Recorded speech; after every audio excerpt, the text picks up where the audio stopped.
We'll open the program with some nigunim of the Alter Rebbe. First niggun is known as Niggun Yoshan. It's also called Niggun Meseirasi.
They say that the Friedrich Rebbe would sing Shalom Aleichem to this niggun. You can find it on one of the Avram Fried albums with the words of Shalom Aleichem.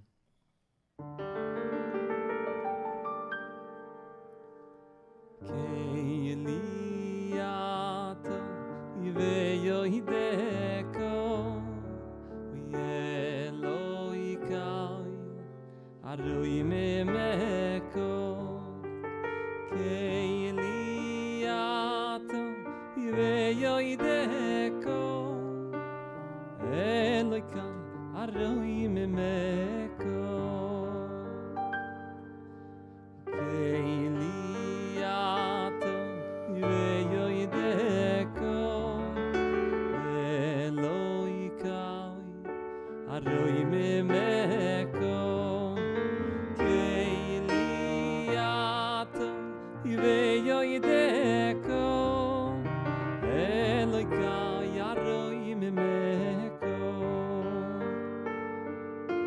Keili ato yoideko Eloka yaroi mimeko Keili ato yoideko Eloka yaroi mimeko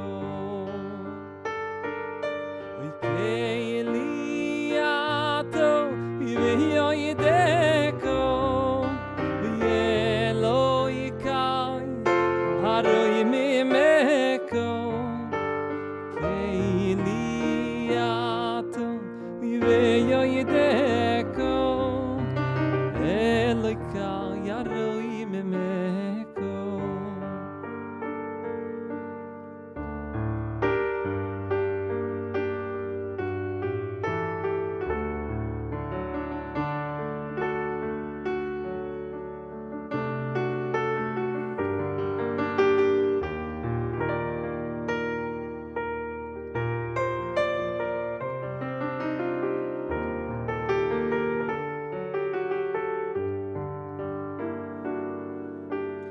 Keili ato yoideko Eloka yaroi mimeko Keili ato yoideko Eloka yaroi mimeko Keili ato yoideko Eloka yaroi mimeko Keili ato yoideko Eloka yaroi mimeko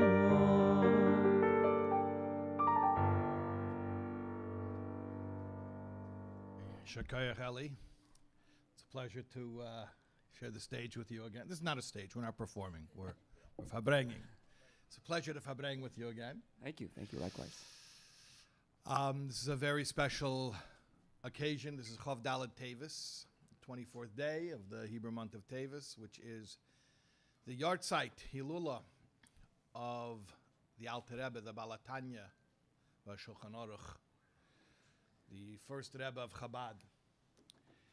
And I want to sort of set the tone for this evening and for just what a special opportunity is for us to be partaking in this event.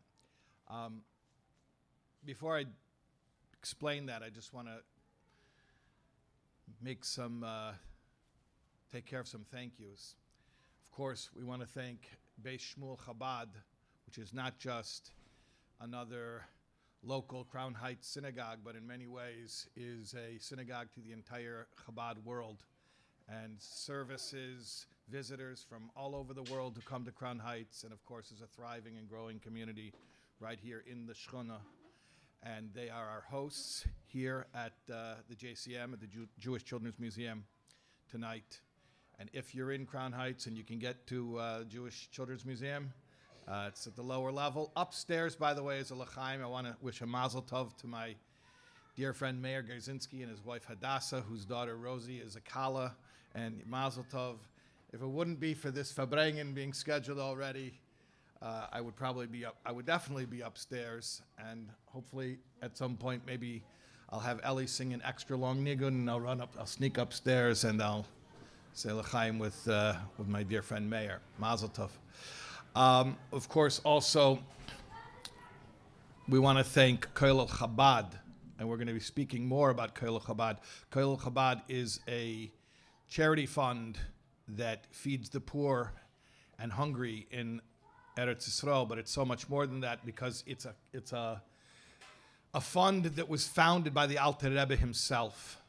And we're going to be speaking with Rabbi Zalman Duchman from Koil Chabad a little bit later about the connection between the Alter Rebbe and Koil Chabad, but they are our sponsors for our live stream.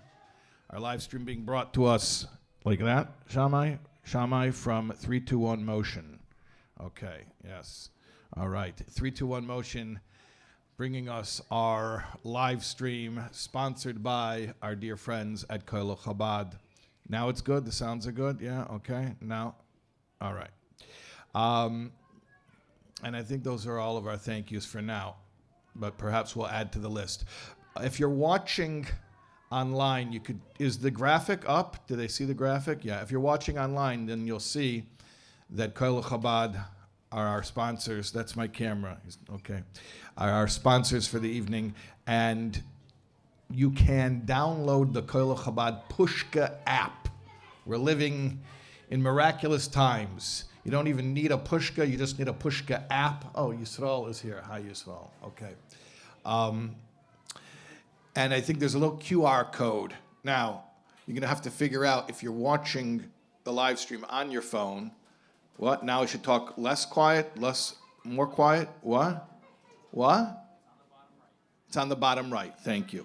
On the bottom right of your screen is a QR code. You're going to have to figure out if you're watching the live stream on your phone, how to take a picture of the QR code on your screen with your phone. But maybe you'll have to get a friend and you'll help each other out and you'll take turns taking the picture, and then you'll each donate for each other. You'll let your friend decide how much to donate with your phone. I think that's a good idea, and you'll see how much you trust your friend, or really how much your friend trusts you, how highly they think of you, that you would want to give such a generous gift on this auspicious day. Okay, so there was a Farbrengen, Motzei Shabbos, Tovshin Chov Gimel. That's Saturday night, Chov Dalet Teives, this very date, in the year it was already the year 1963, and it was 150 years from the passing of the Alter Rebbe. And quite unusually, the Farbrengen was announced to begin at 10:25 p.m. It's an odd time. The Rebbe's Farbrengens never ever started at 10:25 p.m. What was that time? So the Alter Rebbe, when he passed away, Chov Dalet Teives was on a Motzei Shabbos. He actually, at the very, in the last moments of his life, he made Havdalah. Actually, he made Havdalah, and then he davened Ma'ariv, in that order. And then he passed away at 10:30 p.m. So the Rebbe called the Farbrengen for 10:25 p.m. And when the Farbrengen began, the Rebbe spoke for less than a minute. The first sicha of that Farbrengen is less than a minute. And here's what the Rebbe said in so many words. The Rebbe said that it's known that the yahrzeit, the date of the passing of a Rebbe, of a tzaddik, is a time of hiseirus rachamim rabim. It's a time of the arousal of abundant mercy.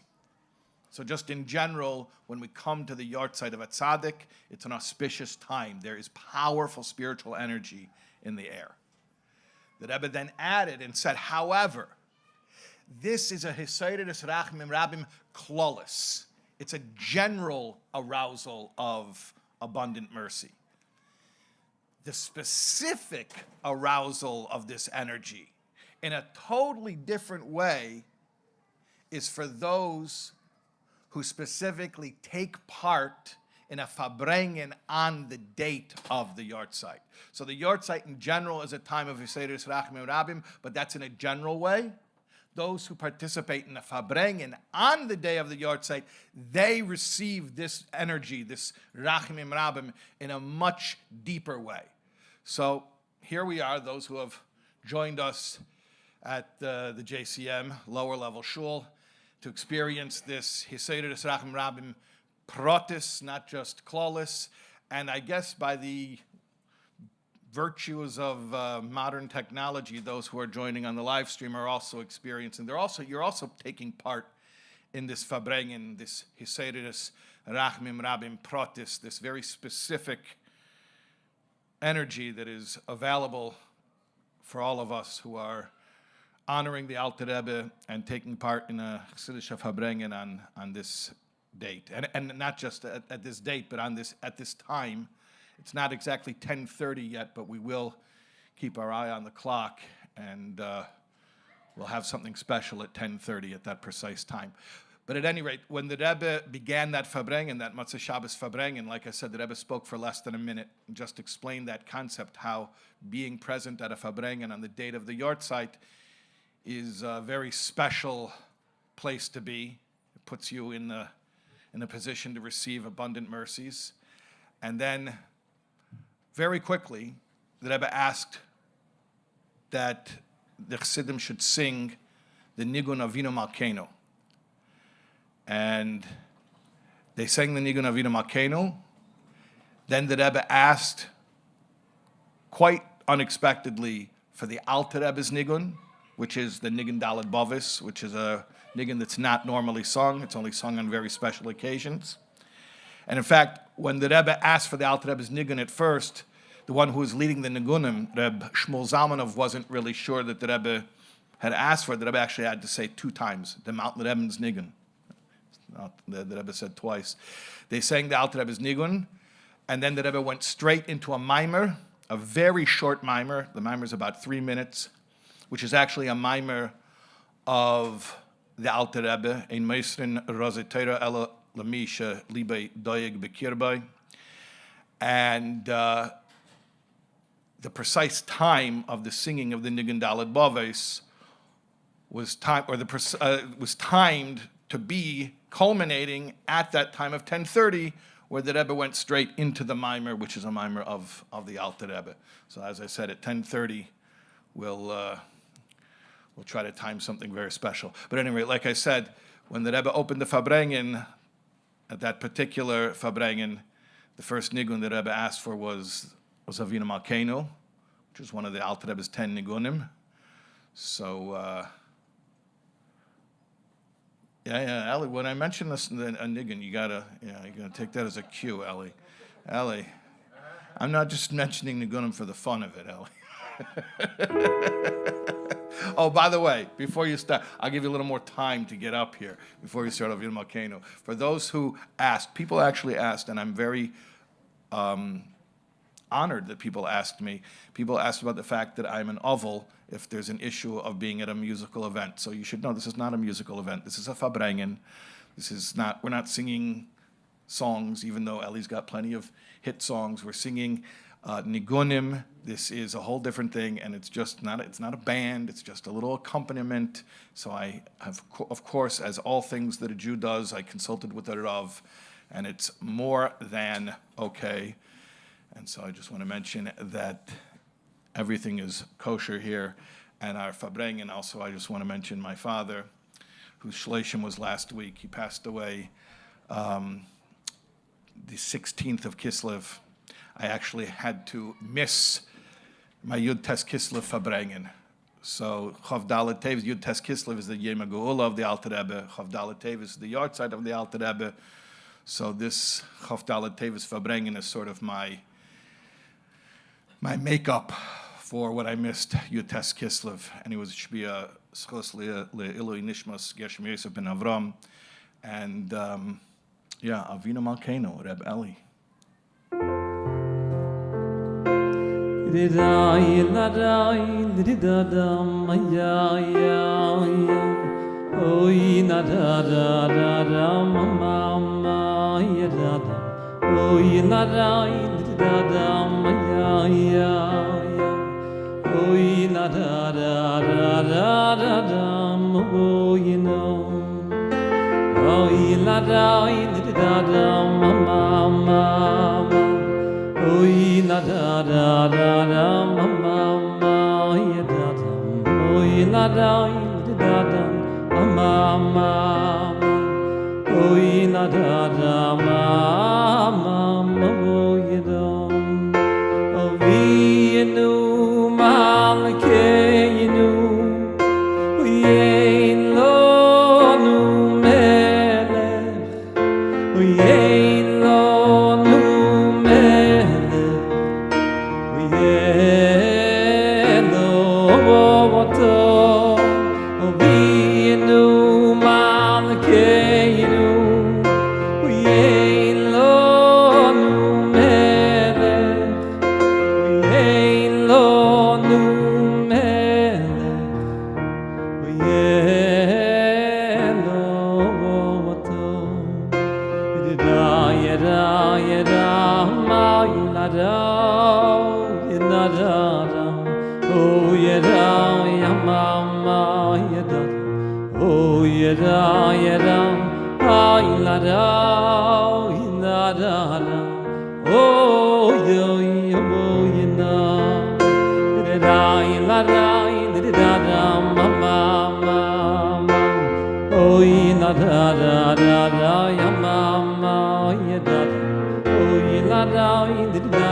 Now, Ellie, I want to ask you a very blunt question, which perhaps I should have asked behind the scenes. But I know you're, they say there's an expression, you can't dance at two chasanas, but Ellie is l'mayla mamokim, l'mayla mizman. He is dancing at two chasanas, singing it. A Farbrengen and a chasana. How much longer do I have you for before you have to run away? What if I go now and come back in 30 minutes? I can stall. 35 minutes. Yeah, I can stall. Now, you know what that means, that they're going to all know that there's not going to be another nigun for another 30 minutes. They're going to get nervous. I'll be back anytime between 5 and 40 minutes. That's a good way to say it. That's so very sharp. Okay, so you're gonna sneak off right now? Okay, with your permission. Fine. Yeah, absolutely, with my blessing. Okay, Ellie is one of a kind, Baruch Hashem. Okay, so as I mentioned, there was the Farbrengen of Motzei Shabbos, in the 150th year of the Alter Rebbe's passing. This is, if you do the math, this is 212, did I do the right math? 212 years from the passing of the Alter Rebbe. The circumstances of the Alter Rebbe's passing were unusual in that he was not at home, he was not in his place of residence. He was actually traveling, and it wasn't a pleasant trip. It was actually fleeing from the oncoming French army. This was in the middle of the Napoleonic Wars, what we call in North America the War of 1812, which was the sort of the North American theater of that war. And the Alter Rebbe was literally fleeing from the oncoming French army. The Alter Rebbe had been one of the opponents of Napoleon. He was a staunch supporter of the Tsar. This was a point of division among Jewish leadership during that time. But the Alter Rebbe insisted that the values that Napoleon would introduce would perhaps momentarily or temporarily provide some relief for the oppressed community of Eastern European Jewry. However, ultimately, it would be a spiritually negative event. It would bring with it a degradation of the spiritual level of the Jewish community. So the Alter Rebbe was a staunch opponent of the Alter Rebbe. At any rate, the Alter Rebbe was a staunch opponent of Napoleon. And Napoleon, for his part, there are many stories that indicate the stories that we have in a tradition in Chabad, that Napoleon was aware of this. We know actually even that the Alter Rebbe went as far as to plant spies within Napoleon's army. This famous story of Moshe Meisels, who was a chassid of the Alter Rebbe. He was a polyglot. He spoke many languages, and as such, he didn't find it difficult to be employed by the French army as a translator. And at one point, he was in the war room. He was reviewing some battle plans or maps. He was translating, and Napoleon himself entered the room, and he saw this unusual-looking person, this chassid, Reb Moshe, and Napoleon said to Reb Moshe Meisels, "You're a spy." And then at that moment, he didn't know if he was a spy, but this was a sort of an ad hoc polygraph test that Napoleon would administer. He said, "You're a spy," and then he put his hand on Reb Moshe's heart to see if he was reacting like a guilty person. And Reb Moshe controlled himself and didn't react the way that Napoleon assumed that a guilty person would react. And afterwards, Moshe Meisels explained that he was able to save his life because of Chassidus, because of the most basic teachings, really, of Chassidus found in Tanya, which originally goes back to the Zohar, but it's brought in Tanya and elaborated upon at length as one of the great themes of Tanya, which is Hamayach Shalt al Aleif, that the brain rules over the heart. So Tanya teaches that we're in control of ourselves, and that Moshe brought this to a level even of what you might even consider involuntary systems, how you can control yourself not to speak Lashon Hara, right? That would be an example where Tanya would say, Mayach Shalt al Aleif, or you can control yourself not to get up and walk to go do an Aveda, Chas v'Shalom, right? But, or conversely, let's say it in the positive, you can force yourself to get up and go to shul and daven in a minyan on time, even when you're tired. But can you really force yourself to regulate your heartbeat? And doesn't say that in Tanya, at least not explicitly, but Reb Moshe gained this from the Alter Rebbe. And from this we see that the teachings of Tanya run very, very deep. The application goes as far as levels of self-regulation that perhaps might seem unattainable. And I don't want to pretend that if you'll learn Tanya, you'll also be able to regulate your heartbeat and things like that. And I don't want to pretend I understand how Reb Moshe actually pulled off that trick. But I will share with you, for whatever it's worth, my own 2 cents, my own conjecture, or in 2025, I think they call it fan theory or fan fiction. I will tell you like this. I would assume, and again, this is just me trying to make sense of this story. I would assume that what Reb Moshe did, based on what Tanya explains about Mayach Shalt al Aleif, is that it wasn't that he willed his heart to slow down. I'm not sure that's a skill that you'd get from Tanya, although I'm not sure. I can't prove that it's not. But what I do think makes sense based on Tanya is that he very quickly, obviously this whole story took place rapidly, chose cognitively to reframe the situation. In other words, the way that he perceived the situation, instead of identifying it as imminent threat, he chose to identify it not as a threat, meaning there is a way out of this. He was able to deduce what the proper reaction would be, and he sent himself a message, calm down. And his body got the message. And consequently, even on a physiological level, his body behaved like a calm person. That's what I would assume he did. Meaning, I don't think that he directly willed his heart to stop beating fast or not to beat fast. I mean, that's kind of implied in Tanya, that we can't do that, or only very special, rare people, which the Alter Rebbe refers to as tzaddikim. And they're not the tzaddikim referred to in the Gemara. The tzaddikim in Tanya are a very, very rare level. So they can directly, at will, control their heart. But even a Beinoni, meaning a regular guy, can use his mind as a medium to intercept the signals that his body is receiving, and then, this is what the story illustrates, get to a point where he actually reacts on a physiological level in a totally different way. What I'm saying is this. Tanya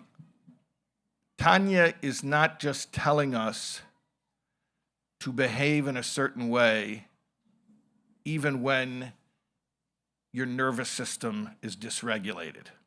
Although, if the only way to prevent yourself from doing what's wrong and the only way to force yourself to do what's right is to go ahead and do something even while your nervous system is dysregulated, then yes, of course, force yourself.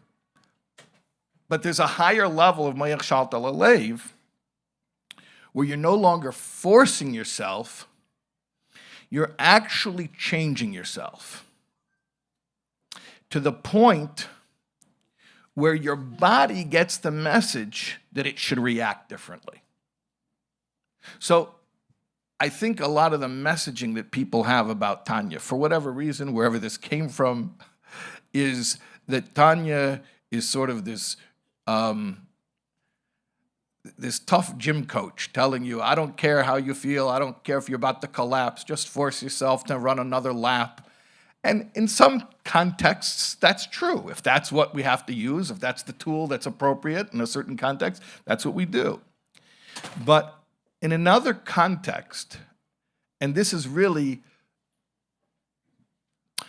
like I said, it's a second level or a higher level of Mayach Shalta Lalev, this is really where we spend most of our time, is we get past the point where we're dragging our body, kicking and screaming, where we're fighting what the Alter Rebbe calls the Nefesh Bahamis, and we've actually won it over. We've actually made the body and the animal soul comfortable. So they're not resisting. They're not feeling like they're threatened. They're feeling regulated and at peace and feeling included in whatever this holy endeavor is that the Nefesh Elokis, what the godly soul wants to be involved in. So my point is, I think it's important for us to understand that the tools of Tanya run very deep. It's not just about force yourself even when you hate it. Yeah, sometimes it is, but not just about that. And ultimately, it's about getting yourself to like it. And when I say yourself, I mean even those parts of you which are the most resistant to godliness, which are the most unfamiliar with the language of spirituality, to make the body and its survival impulse called the animal soul comfortable and serene and tranquil while we are serving Hashem.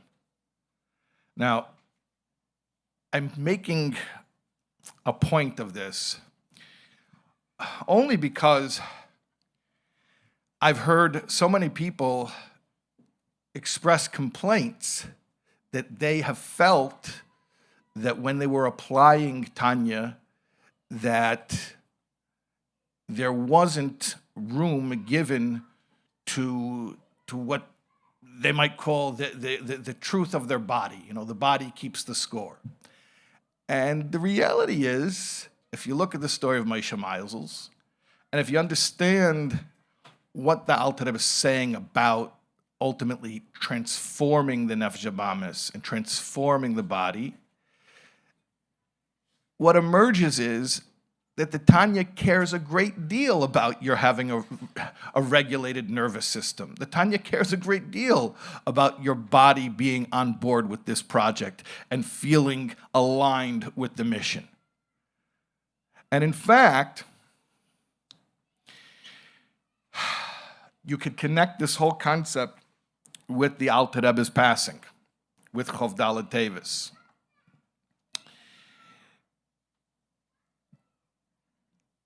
There's a letter, a reshima, a note, I don't know how to describe it, that the Alter Rebbe wrote in the very last days of his life. There are different opinions about exactly when he wrote it.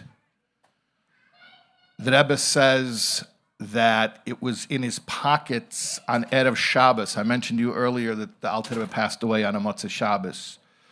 So the Rebbe said that this note was in the Alter Rebbe's pocket on Erev Shabbos when you clear out your pockets before Shabbos. So this was one of the things he removed from his pocket. And apparently he gave it to the Tzemach Tzedek, to his grandson who was with him when they were fleeing. And this note, it's called the first word, by the first words, the first phrase, Hanefesh Hashvela, the lowly soul or the humble soul. And it's a brief text, it's a paragraph. And in this paragraph, the Alter Rebbe speaks about the nature of physicality and embodiment, and says that there's a medrash that talks about when Hashem wanted to create the world, there was a dispute between two attributes of Hashem, the emes and the chesed, the truth and the kindness. And emes, truth, said not to create because the world is falsehood. And chesed, kindness, said you should create, not just because it's kind. And yeah, of course, if you're kind, then you say, yeah, go ahead and create.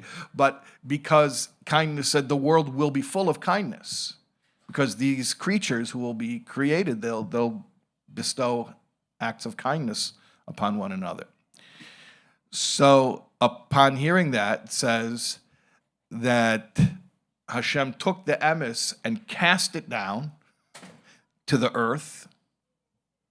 Got it, thank you.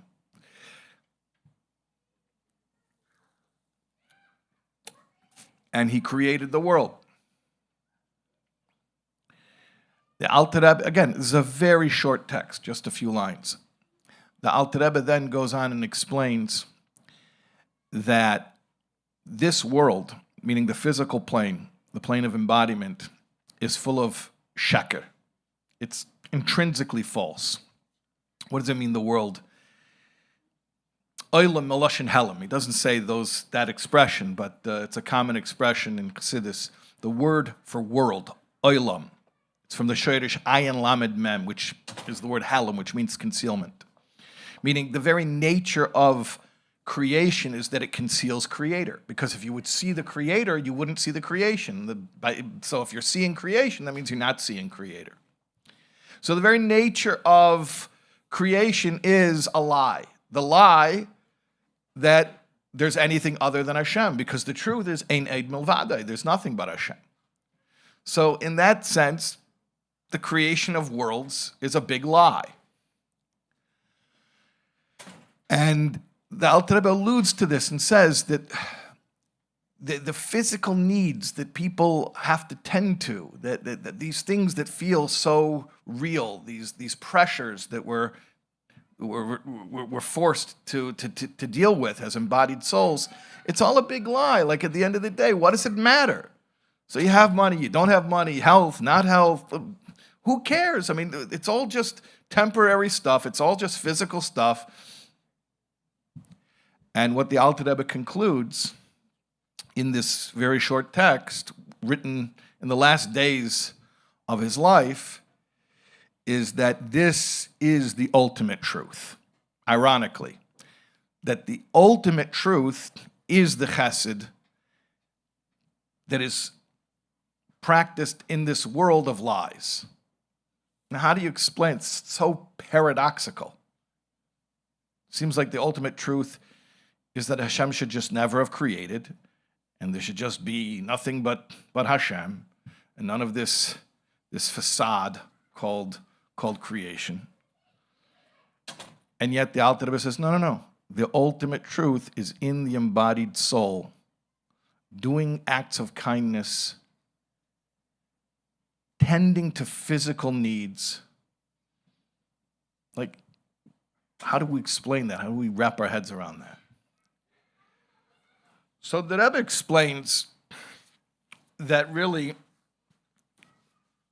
the Alter Rebbe is giving us sort of, you might call, the punchline of all of Chassidus Chabad. The Untershashura, the bottom line, so to speak. That after all is said and done, the ultimate reality is the physical reality.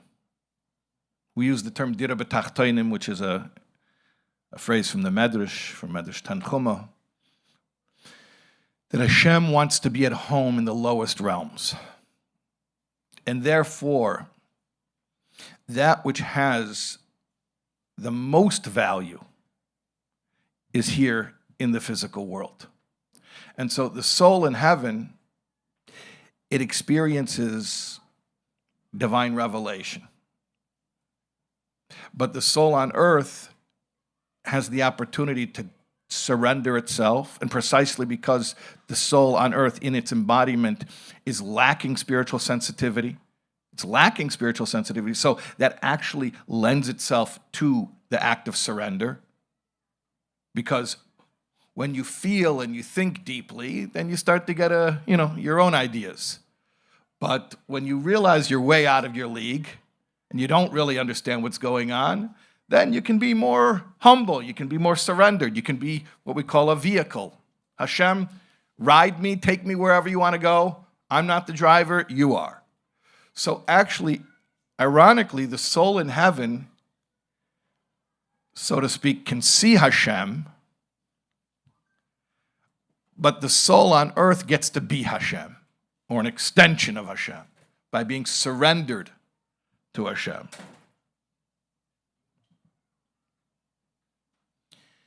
And so the ultimate purpose of it all is not in the spiritual worlds, even though seemingly that's where the truth is more revealed, because God is more revealed.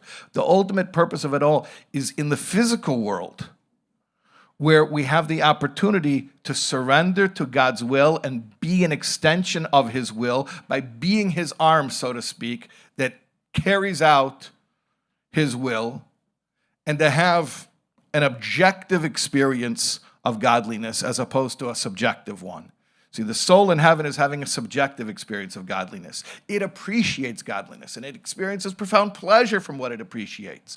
But the soul in a body has an objective experience. Objective in as much as its feelings about its own experience are irrelevant.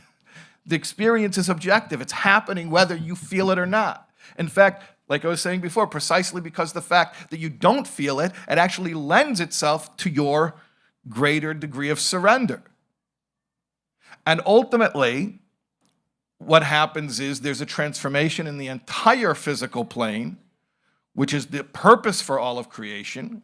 When Mashiach comes, that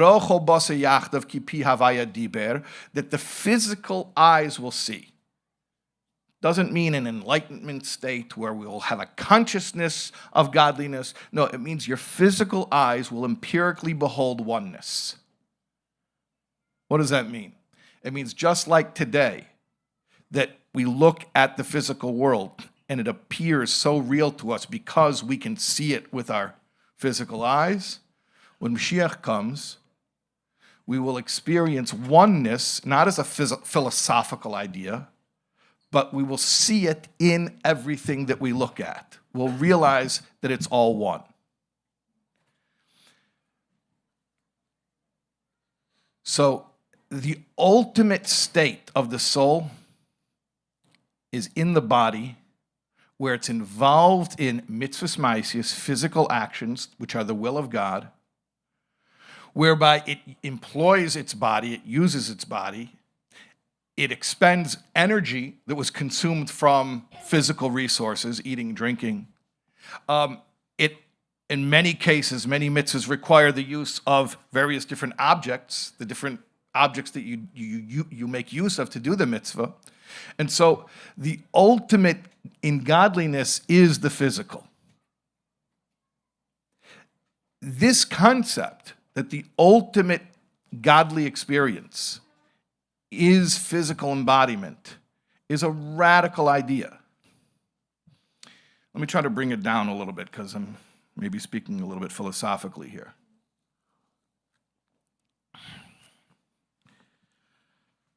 People today are more aware, I would say, of their bodies.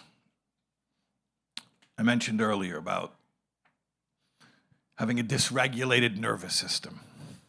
So people speak in terms of the body, the nervous system, somatic healing. We can't talk our way there. We can't do it through ideas.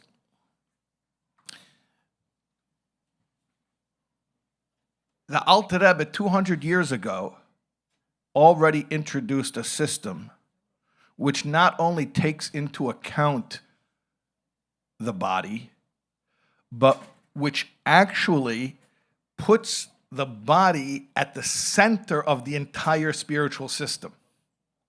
The entire goal of this system called Chabad is to regulate the body, is to make the body feel comfortable with having a soul in it. And conversely, the soul should be comfortable being in a body.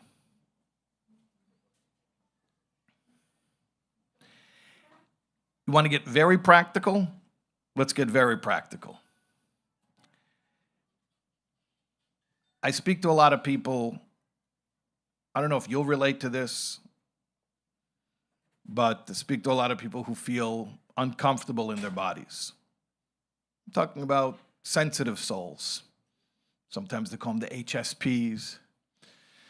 People who, maybe they have sensory issues.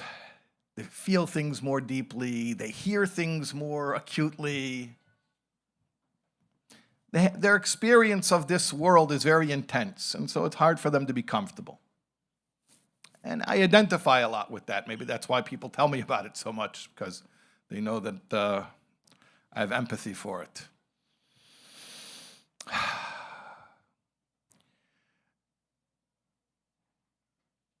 The soul came to the world not to be tortured, and not even to be inconvenienced. The soul came to the world because the ultimate experience that the soul needs to have is being comfortably, and I emphasize that adverb, comfortably embodied. Yes, initially it's about kocha tochai, against your will do you live. Of course, because initially the soul's being ripped out of its home, its natural habitat in heaven. It's being plunged into a body which is completely foreign to it. It's completely antithetical to its entire framework of consciousness. So initially it is against its will. But by the same token, the same Mishnah continues and says, Ba'koch hatomes, at the end, it's against your will that you die, because by the time you've been down here for a while, you start to appreciate that the ultimate condition for the soul to be in is where it can do mitzvahs, where it can have what I was referring to earlier as an objective experience of godliness, as opposed to just being a conscious observer of godliness in heaven, a subjective experience. So all of these people are feeling uncomfortable in their own skin. They have that existential angst. And it really is truly existential angst. The people who feel uncomfortable just because they exist. Again, I don't know if this resonates with everyone in the room, but there are definitely a lot of us who feel this way, and it seems like more and more every day, who literally feel weird about existence. Why am I here? This is so strange. This is so weird. And the truth is, if somebody feels that it's weird to exist, are they wrong? According to Chassidus, not only you're not wrong, you're getting it totally right. Because Einoid Milvade, really nothing exists but Hashem, and any separateness is a lie. So to feel as a separate selfhood and an entity unto yourself, that's completely weird. You should be subsumed in the oneness, which is ultimately what the Alter Rebbe says in Tanya. That's what the Nefesh Elokis wants. The Nefesh Elokis wants to be subsumed in oneness, wants to be completely bottled, wants to be totally one with Hashem. So, yeah, it is funny to be an embodied soul. It is weird to be down here in this world and have to deal with all the things that bodies have to deal with, all the problems, and even the good stuff. How good is it really? It's so good. Ice cream is that good. Like, I'll tell you what would be even more pleasurable. Don't create me in the beginning, to begin with, in the first place. You're going to tell me, oh, Taub, you're being cynical. That's you. No, I'm not being cynical. The Gemara says, Noach leila adam shalei nivra, that it's much more pleasant not to exist. You know, there were two guys in Chelm, and they were philosophizing, and one said to the other, says, you know, you think about how difficult it is just to exist. Sometimes I think it would be better never to have been born, says the one guy to the other guy. These guys are in Chelm, you understand, the pseudo-intellectuals. So he says, I think it would be better never to have been born. So the other Helmite says to his friend, he says, yeah, you're right, but how many guys do you actually know who are that lucky? 1 in 100? How many guys do you know who are so lucky never to have been born? You met them? You know them? How many? You know. Everyone here has been unlucky enough to have been born. You're here. You were born. And you exist. And it's a funny thing to exist. And so if somebody tells you that I'm uncomfortable in my own skin, you know, I have that feeling of being terminally unique, lonely in a crowded room, always wanting to be a part of and instead feeling apart from. Are they crazy, or actually they in tune with the truth? And so you're seeing this more and more, people who are feeling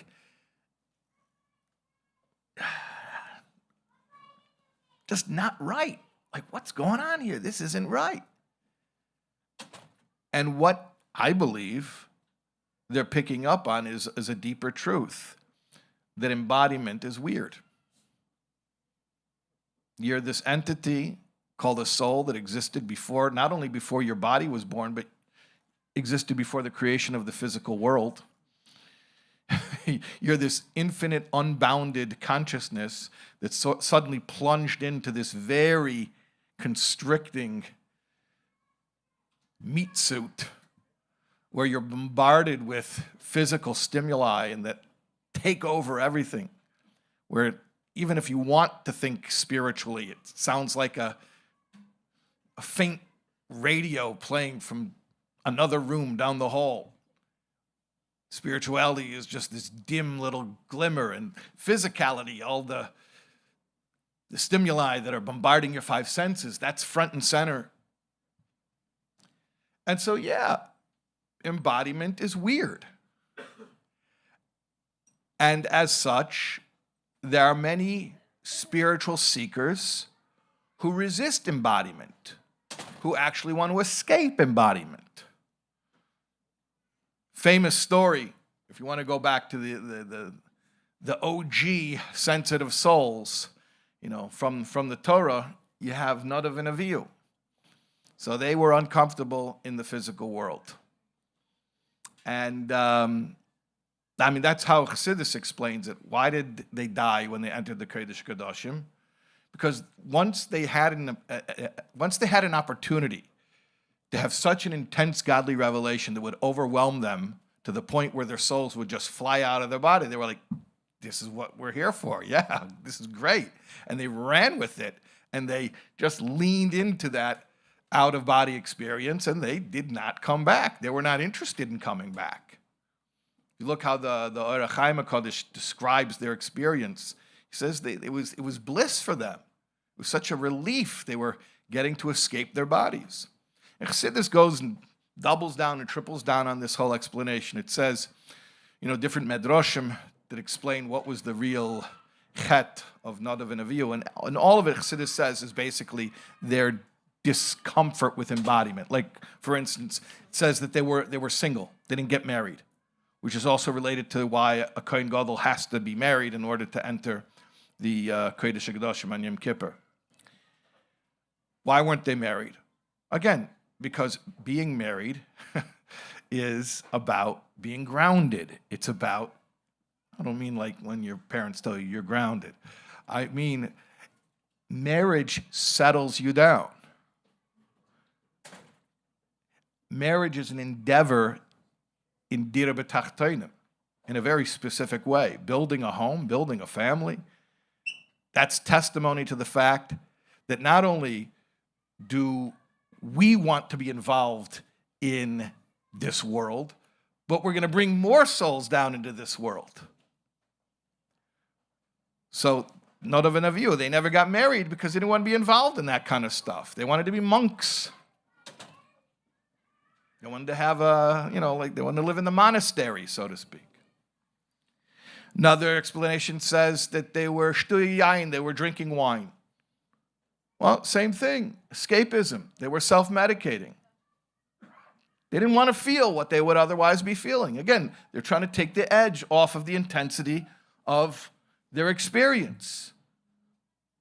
So they were drinking, they were numbing with the wine.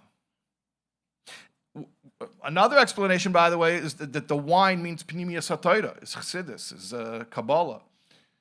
Because yain is also, Nichnas yain yetz soid, yain and soid, yain wine, soid secret, they're the same gematria.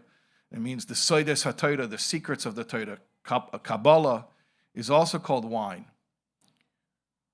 Well, what can be so wrong with Kabbalah? Well, it's not the what, it's the why. It's how you use it. If somebody's getting drunk off of Pnimiyas HaTorah, if he's learning the secrets of Torah to distract himself from Dira B'Tachtenim, so that's drunkenness.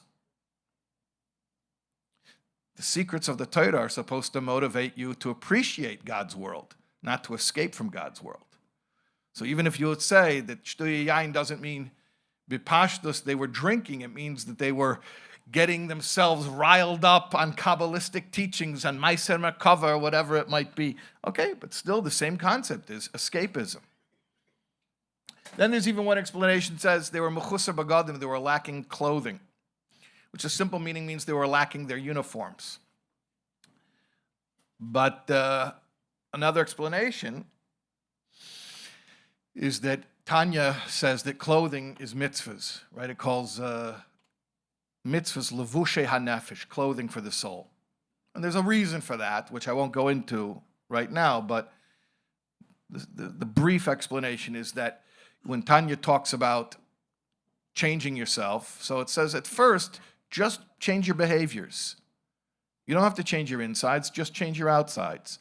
And we call that the clothing. It's like, just put on a new suit of clothes. Just like you take off this jacket and put on another jacket. So go, instead of doing this behavior, do that behavior. So the clothing of the soul is the behaviors, the mitzvahs.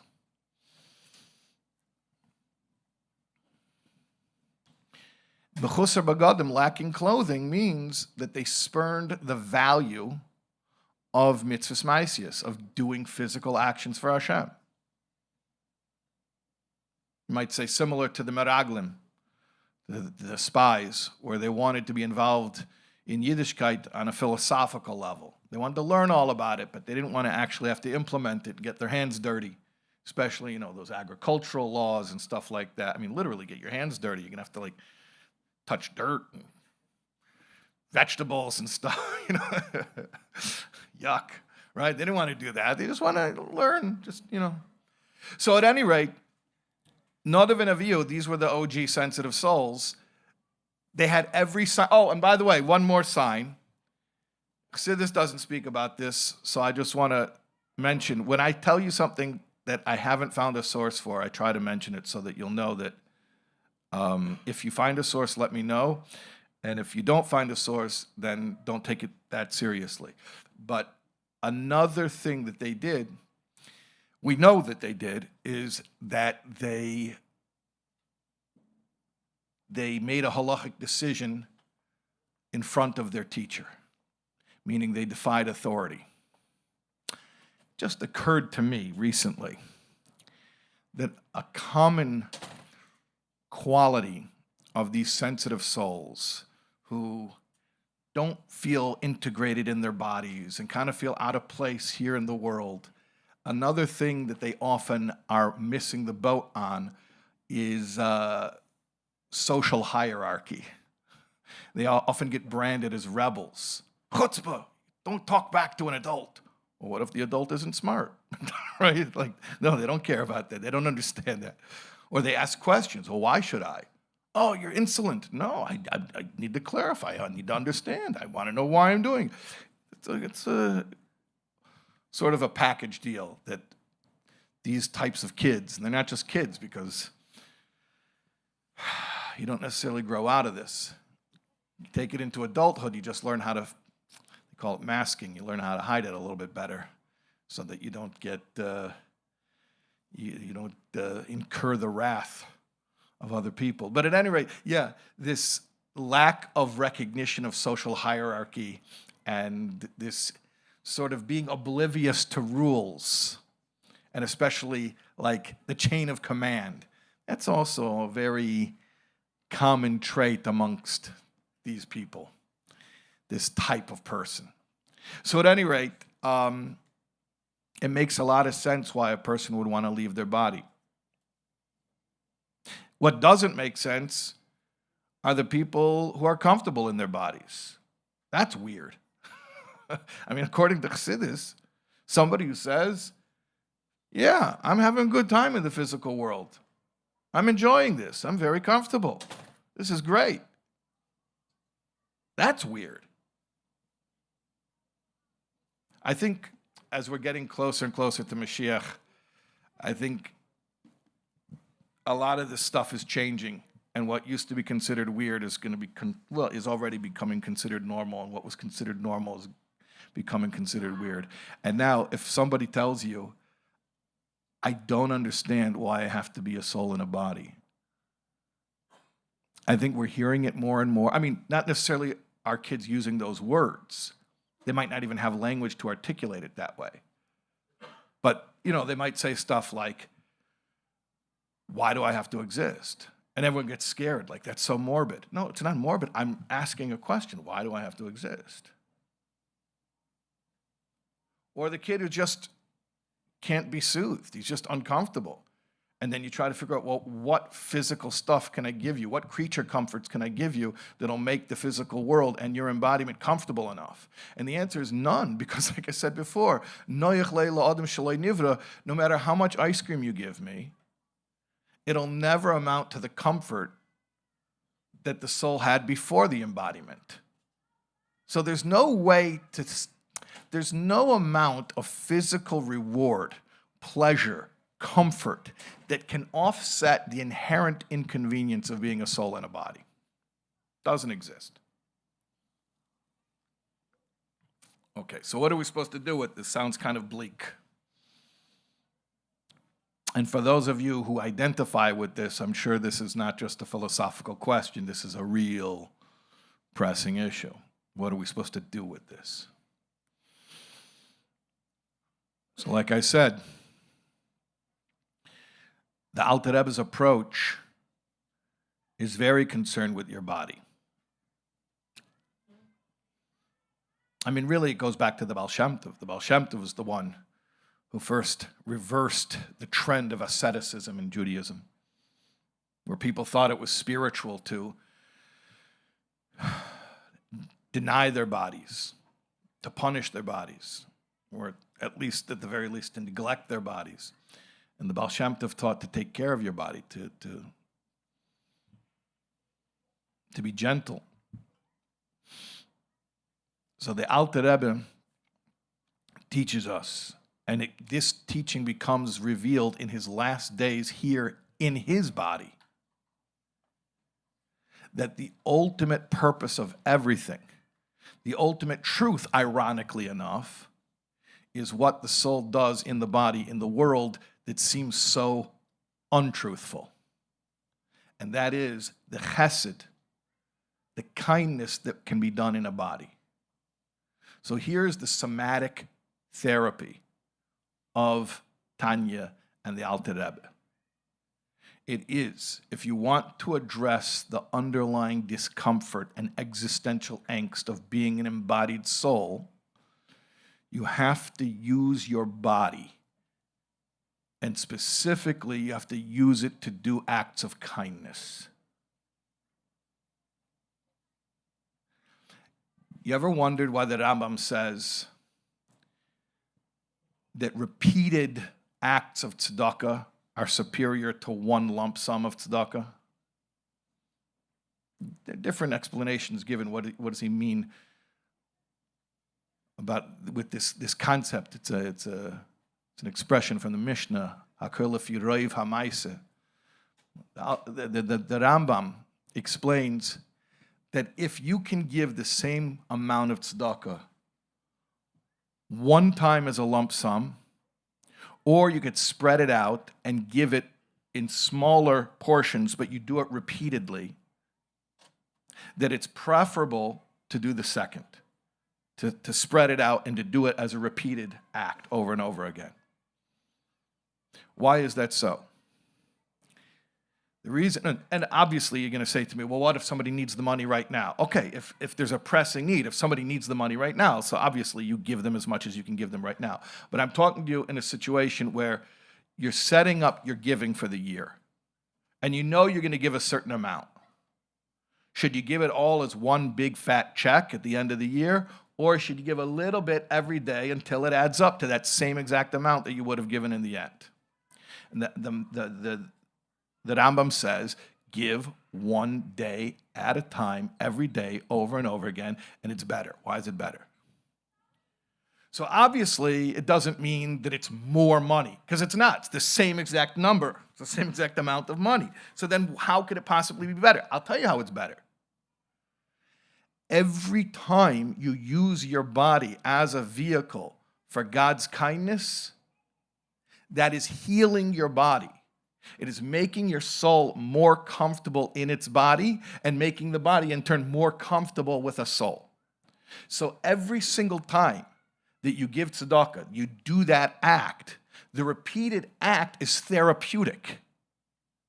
And if you can do it every day, so every day you are introducing this healing, this stability, this soothing. And the effect by doing it repeatedly, doing it as a regimen, like an exercise over and over and over and over again, even if the sum total of money at the end is the same exact amount, but the effect of doing it as a repeated exercise, that is superior to doing it one time. So what does it all come down to? After all the philosophy, after all the big, deep ideas,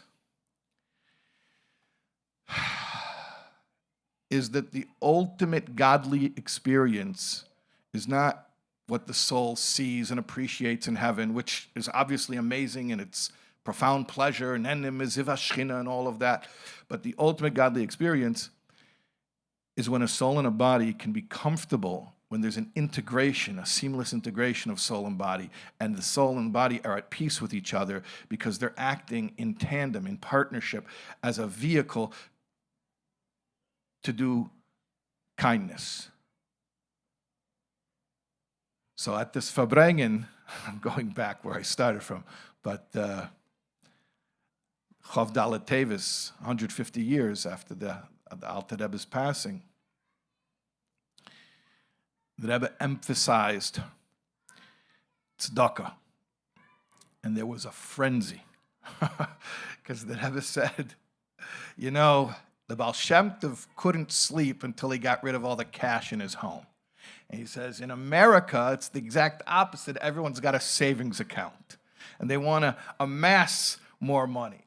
So the Rebbe didn't say you have to go empty out your savings account, but what the Rebbe did say, he says, fine, you'll have money in the savings account, you'll have money in the checking account. He says, but at least the cash, get rid of the cash. And the Rebbe even said, tomorrow you'll write a check and you'll get more cash, but at least don't go to sleep with the cash on. You get rid of the cash. And then the Rebbe told everybody, right now, right here and now, at the Farbrengen, this was Sunday night. I mentioned before the Farbrengen Matzah Shabbos, which was timed exactly for the time of the Alter Rebbe's passing. Then there was another Farbrengen Sunday night, and the Rebbe spoke about give tzedakah. And the Rebbe said in Russian, Yid davai groshe. Like it's like a Russian saying, like, stick them up, empty out your pockets. This is a holdup. And there was a frenzy. The Rebbe himself started pulling out from every pocket.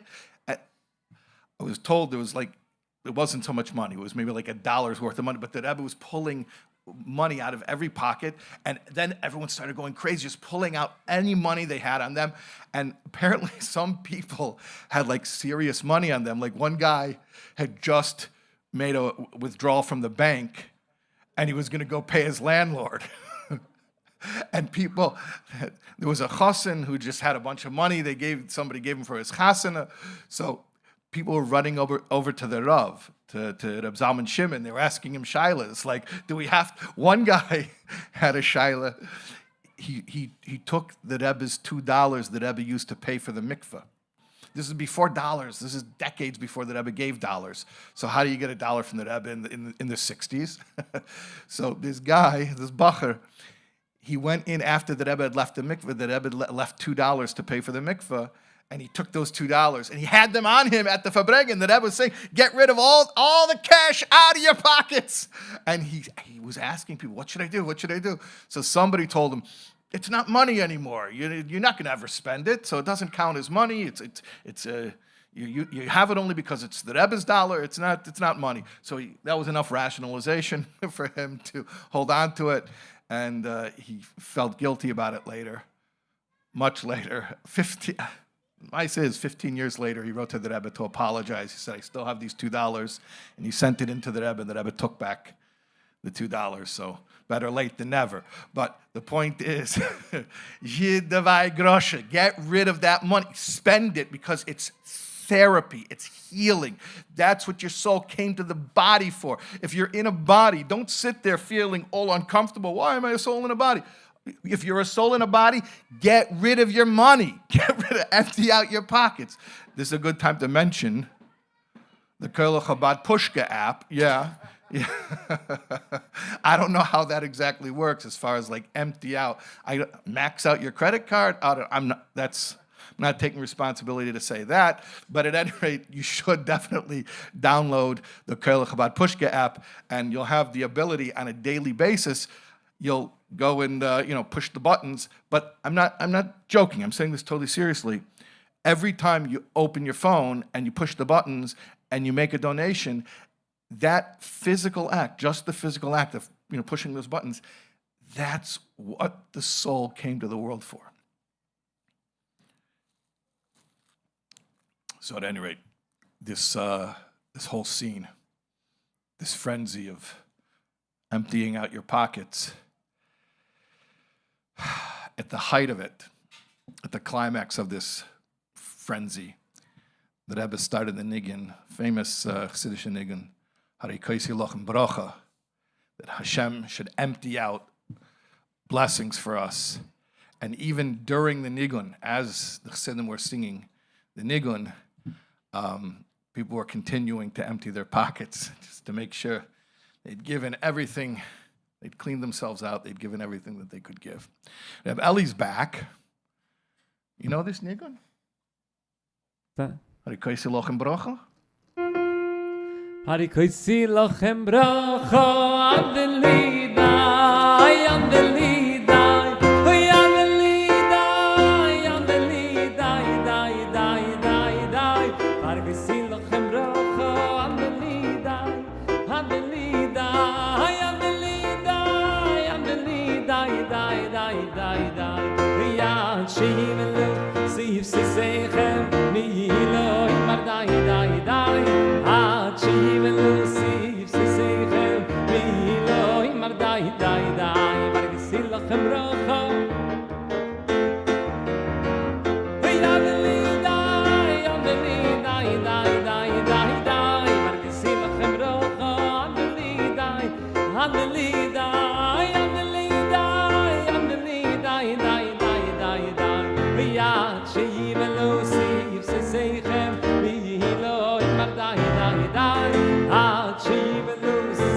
seichem vi lo in mar dai dai dai vergesi lachem bracha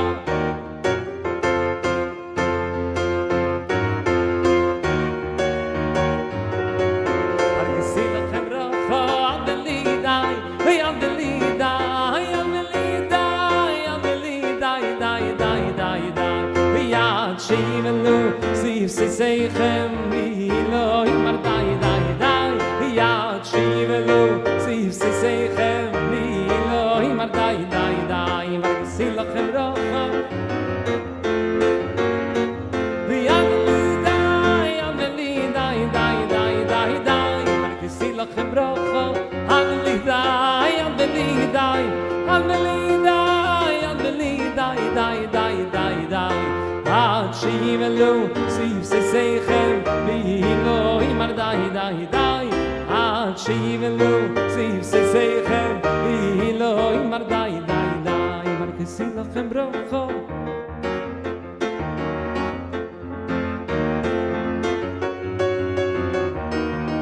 vergesi lachem bracha adeli dai adeli dai adeli dai adeli dai dai dai dai dai vi ad shivelu siv seichem vi lo in mar dai dai dai ad shivelu siv seichem vi lo in mar dai dai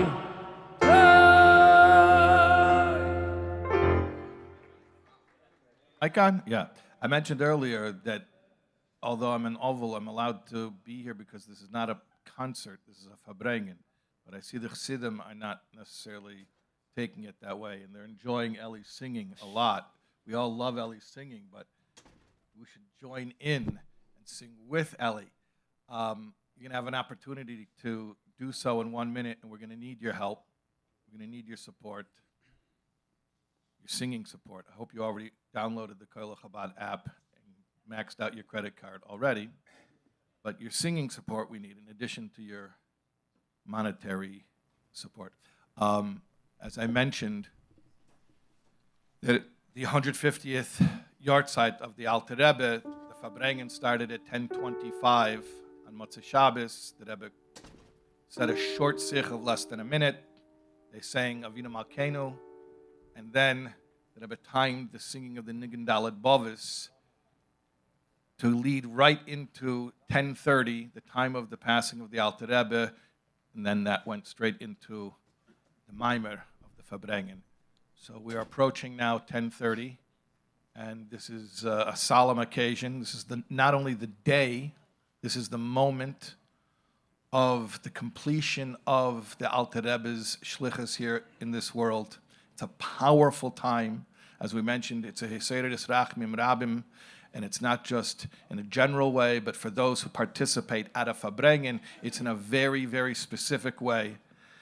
And this Rachmim Rabim, that's Nesayrer, this abundant compassion that becomes available for all of us who are participating in this Farbrengen, we should all absorb it, and we should all use it out in our lives to do kindness, as we were mentioning before, way, way above whatever it is that we think we're capable of, because we're writing checks on Hashem's account, and Hashem covers all the checks. So we're going to now sing the Nigun Daled Bovis. Rabbi Eli will lead us, but I'm hoping everyone will join in.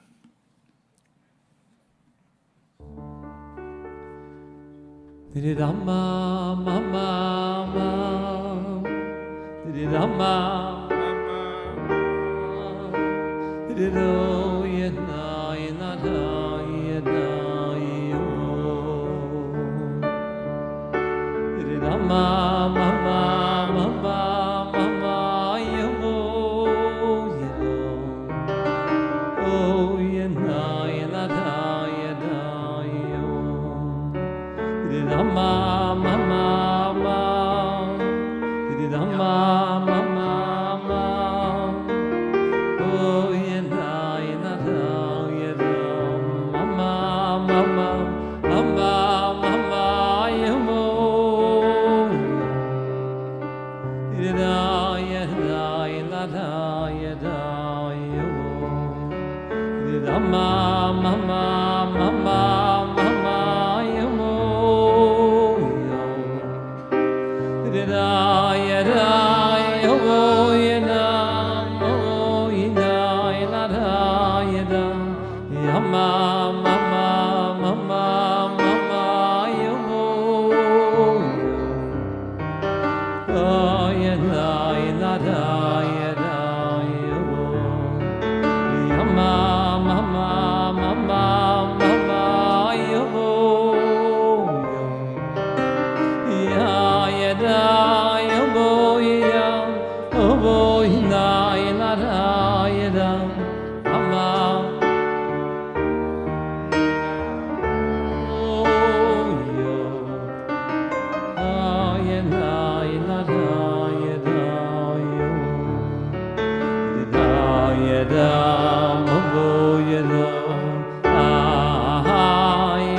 Don't go down, by the way, because when people who were here earlier know what was happening.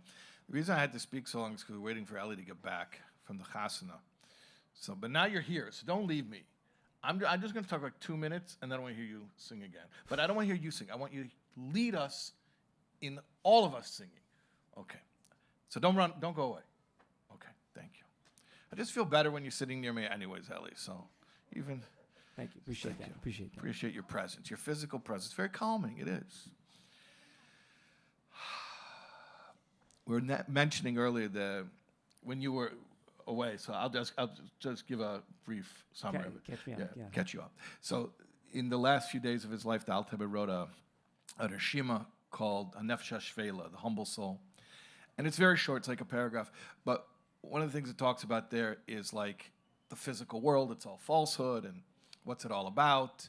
And then it comes to the conclusion, no, but the ultimate purpose is for the soul to come to a body and to do kindness, and that's the ultimate. That's what it's all about. Okay. So we're talking about the importance of the body and embodiment and being comfortable in our bodies and being aligned with our bodies and all that stuff, that good stuff. Okay. It's a short little paragraph, but there's so much. It's very dense, very rich. So there's one part there where the Alter Rebbe mentions that this physical world, not only is the physical world false, but we're at the end of history. We're at right before Mashiach is coming. And in a certain way, we're at a very low time. Okay, it's also the brink of this new light, but in other ways, we're in a very, very low time. And so he says, not only is the physical world inherently this place of falsehood, like we spoke about, but our generation is comparative to previous generations is falsehood. And he says like this, in the times, he says, Tanoim v'Amarayim, the times of the sages of the Mishnah and the Talmud, the chesed that they did was true, meaning the language is very terse. You have to like unpack it. But he says, they did chesed al pi Torah. And today, the chesed they do is not really emes. It's really, it's not al pi Torah. It's through kiruv hadas. What does that mean? You know what it means? It means, once upon a time, they told you what's right and you did it. You didn't have to like it. You just had to know that's what Torah demands. And now, we have to make you like it. Kiruv hadas. We have to win you over. We have to convince you. So it's not even the real chesed. It's like this modified version of chesed that's toned down enough to make you comfortable. And this is all part of the question. The Alter Rebbe is like, this is what it's all about? And then the answer, the Alter Rebbe concludes, yeah, this is what it's all about. That ultimately, the purpose of everything is for the soul to come into the physical world and to do kindness, even when it's not the highest level of truth, the ultimate kindness as Torah would dictate it, even when it's modified and it's cut up into little baby-sized pieces that you can tolerate. But that's what it's all about, because in the end, you're the one who has to do it. You're the one who has to be present for it. You're the one who has to show up for it. So in the end, yeah, it maybe is not the ultimate quintessential archetypical chesed that they were able to do in the old days, but you know what? At least now, whatever you're doing, it's really you. You're owning it. It's you. So the Rebbe speaks about this also at the Farbrengen we were mentioning, about how in today's day and age, everything's through kiruv hadas, which basically means buy-in. That'll be the marketing language for it. You have to get buy-in. You don't just tell people what to do. You get them to care. You get them to want to do it. So I was thinking about this. You know, if this was true in the Alter Rebbe's generation, how much more so in our generation? There's a famous story about Herman Wouk went to the Rebbe. And, you know, Herman Wouk, to me, represents a certain, certain archetype of a certain type of a Jew from a certain type of era. Basically, I mean, people know him. He's famous. He was a Pulitzer Prize-winning author. He was one of the most acclaimed authors of the 20th century, like extremely commercially successful, critically successful as well. But he was raised as a Fruma Yid in New York at a time where the vast majority of American Jewry was not observant. Even those who were nominally Orthodox were not, compared to what we consider Orthodox today, were not Orthodox. But he was Shomer Shabbos his whole life. And he was part of that minority. You have to understand, when people came to America, the vast majority of them abandoned Yiddishkeit. So he was part of this tiny minority who preserved their Yiddishkeit and was successful also as an American. He fought in the U.S. Army, and then he got out of the Army and he wrote books in English, which became like not just successful books, like cultural icons of American literature. So you could say, here's a guy who was Shabbos observant his whole life and extremely successful within American culture, like the ultimate Orthodox American Jew. So he's meeting with the Rebbe, and he says to the Rebbe, Lubavitcher Rebbe, with all due respect, like he hears the Rebbe's aspirations, the Rebbe's vision, and he says, Lubavitcher Rebbe, with all due respect, do you really think that you can tell American Jews to do anything? Like, what he's basically saying is, he didn't say it because, he was polite, but he was saying, I know these people. I grew up with these people. You can't tell them to do anything. They're completely resistant to any type of authority. I mean, that's the American culture, is the rugged individualism, right? The cowboy, the lone cowboy riding off into the sunset. Like, that's what American culture is about. It's like individual rights, my freedoms, don't interfere with, you don't tell me what to do, as opposed to like the old world, which is about collectivism, and it's about tradition, and it's about the greater good, and we a top-down authority. And America is very like, no, get off my back, don't tell me what to do. You tell me what to do, I'm going to do the opposite, right? So Herman Wouk says to the Rebbe, he says, Lubavitcher Rebbe, with all due respect, do you really think that you can tell American Jews to do anything? And the Rebbe says, no, you can't tell them to do anything, but you can teach them to do everything.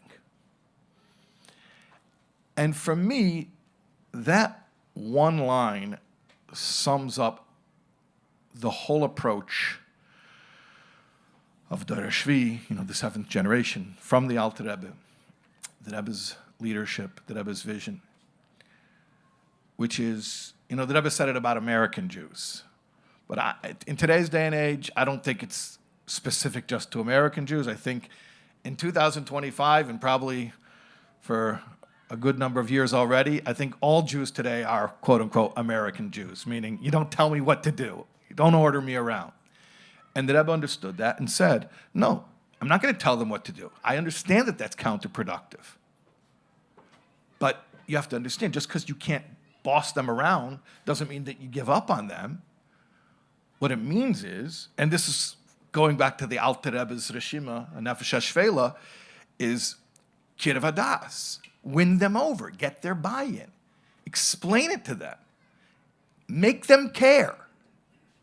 So it's an interesting revolution that in some ways, a lot of us are waking up to it right now. We're like, whoa, what's this new attitude where you don't just do whatever you're told? Like, friends, this is not so new. Like, the Alter Rebbe was dealing with this already. And for sure, since day one of the Rebbe's leadership, this was the model, is that you don't boss people around.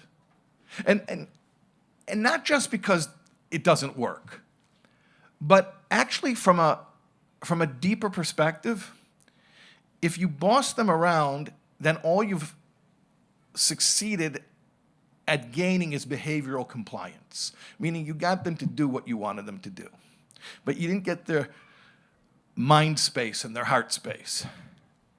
But if you can bring them aboard, bring them into the vision, which is essentially what the Rebbe did through all of the years of explaining everything, explaining the vision of what we're doing and how we're doing it, what the goal is, and reminding us of the goal. We're here to bring Mashiach. The Rebbe could have just issued memos with like, do this and this and this and this. But the Rebbe spoke at length at every Farbrengen. Here's what we're doing. Here's why we're doing it. Here's what we're accomplishing. To win the hearts and the minds of the Chassidim. When you have buy-in, now it's not just your body showing up. Now it's all of you. It's your intellect. It's your emotions. And now what happens is, when all of you shows up,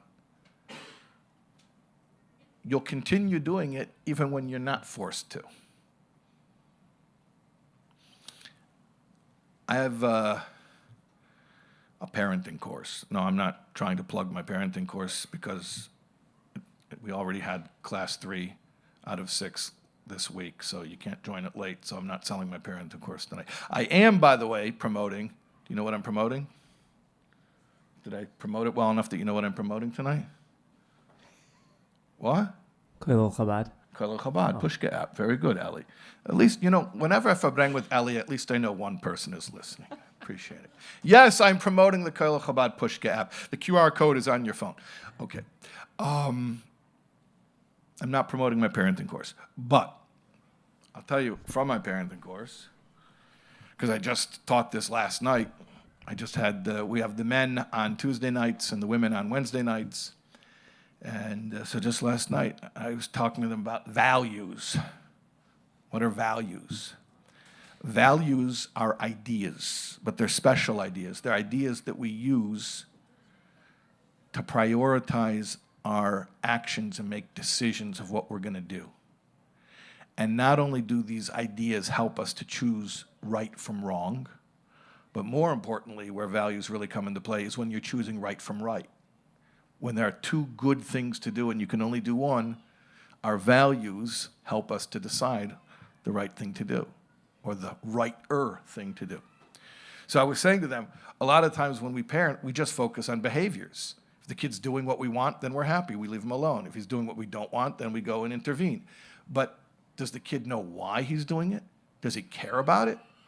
Or is he just doing it because you're watching? Is he just doing it because you reminded him right now? And what's he going to do when you're not watching and when you're not reminding him? And when he could do whatever he wants, will he still care about this thing? So when you focus on behaviors, and your whole goal is behavioral compliance, so then it's all about the what. Here's what I want you to do. Do this and this and this and this. But when you teach the values behind the behaviors, now you're teaching the why. Why it matters. Why I should care. Why I should bother myself to do this when it's hard. So this approach is not so new. For the people like, what is this new parenting? It's not so new. Shkoyach. The Rebbe was dealing with this from day one. This is the new approach, going back at least to Yud Shvat, Tafshin Yud Aleph, and perhaps we could even argue going back to Tov Kuf Ayin Gimel, going back to 1813, and perhaps even earlier, that we don't force people to do stuff and then call it a win because we gained their behavioral compliance. Rather, what we do is we speak to them. We explain things to them. We make it attractive to them until they decide to pick it up on their own and make it part of their lives. And yeah, as the Alter Rebbe says in the Rishima of Nefesh HaShvela, that it's lacking a certain amount of emes, because if it were pure emes, then you just got to do the right thing no matter what. We don't care what you think. We don't care what you feel. Your opinion is irrelevant. Yeah. But then what is more pronounced in that situation? The truth or you doing the truth? it's the truth, not you doing the truth, because you're not even there. You're sort of like removing yourself and just sort of checking out so that the truth can be done. But when you bring it down and you make it accessible and you make it attractive and you explain to somebody why they should actually want to do this thing,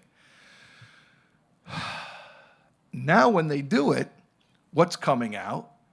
The person. In fact, I mean, one, if I dare be a little bit creative here, I might even say that one of the novelties, one of the chidushim of Dor HaShvi, of the Rebbe's leadership, is the marriage between Yiddishkeit and self-expression. So that doing a mitzvah or learning Torah or davening can become a profound act of personal creativity and self-expression. As opposed to what? As opposed to, it's not about me. It's about something greater than me, and I'm making room for it, which is nice. It's great. It's better than not doing it. But as we're getting closer to the Dira B'Tachtonim, as Mashiach is getting closer, and Dira B'Tachtonim means we're really in the Tachtonim. We're really dealing with everything, all parts of ourselves, every aspect of yourself. So then what's happening is it's about the buy-in. It's about being fully integrated in the mitzvah, caring about it, knowing why you're doing it, valuing it, not because somebody told you to do it once. And then when that becomes your relationship with the mitzvah, then when you do it, it's actually an act of self-expression, which is a crazy chiddush because it's such a paradox. I mean, seemingly, a mitzvah is not about you, it's about Hashem. Self-expression, you want self-expression, go paint the picture.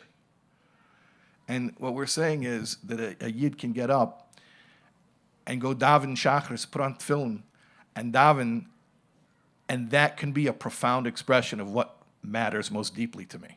Not an abrogation of what matters deeply to me. Not me putting myself on the side, checking out, and just letting something bigger than me take over. No, but literally an expression of what I care about the most. Which is, if you think about it, the ultimate marriage of soul and body. Where, or we call it the godly soul and the animal soul. Where I don't have to ignore my true self in order to be good. And the ultimate way of being true to myself is ultimately by being good. It's an incredible concept. And how should I say this delicately? If you will have discussions with people, if you will broaden your horizons, I think you will come to find that this paradox or this chidush is something unique to the Rebbe's teachings. I think you'll find in other places where it's either or. You have to do the godly thing or you get to be your true self. You get to be authentic. And the Alter Rebbe and his successors and our Rebbe have given us a path where truth and the highest truth, meaning God's truth, and personal authenticity are not at odds with each other, which is very cool. What do you want to respond to that, or do you want to sing a niggin? You have the choice. What would be more authentic to you? No pressure. A niggin. But how about a niggin that really expresses that? Yeah. This idea, the niggin that we've already presented together. I think the niggin of Kyle Tariq. You want to say why did it express this idea? Well, it's or should we just believe you? Just believe me. Muna pshuta. Because there's a niggin of the Alter Rebbe The words are Ka'ayol Tareg Alafike Moyim, V'hoyu L'toitafais Beineinech. Oh, you have to explain, because when you say Ka'ayol Tareg, everyone thinks he means the Tzemach Tzedek's Ka'ayol Tareg, which is much more famous. Correct. Okay, so... Not that one. Okay, back up. You're talking about the Alter Rebbe's Ka'ayol Tareg, which... Again, you said the words Ka'ayol Tareg, which is from Tehillim. V'hoyu L'toitafais Beineinech is from Chumash, it's from Shema. Okay, which seems like a non sequitur. It's very disjointed. Like a deer is thirsting by the stream, and you should put tefillin on your head. Like See Soul Songs Season 1. No, explain it to us, Ellie. What does it mean? Well, that the thirsting, as represented in the Rotzei, person wants to just be one with godliness, has to culminate in the context, in the self-expression of a mitzvah. Does that add up? Yeah, for sure. That was beautiful. Yeah. I just wanted everyone to know that you are not just a beautiful singer. The reason why you're such a beautiful singer is because you understand what you're singing. Anyways, you guys should watch Soul Songs. Ali and I did. How long? It was like 5 years ago. We did a project where we explained different nigunim. That was one of them. Yeah. Okay. So guys, help us out. It's a very simple nigun musically. It's just. Yeah, very. It's a tenua, just a short tenua. Okay. Let's. But it's one of the 10 nigunim of the Alter Rebbe. It's one of the 10 nigunim of the Alter Rebbe.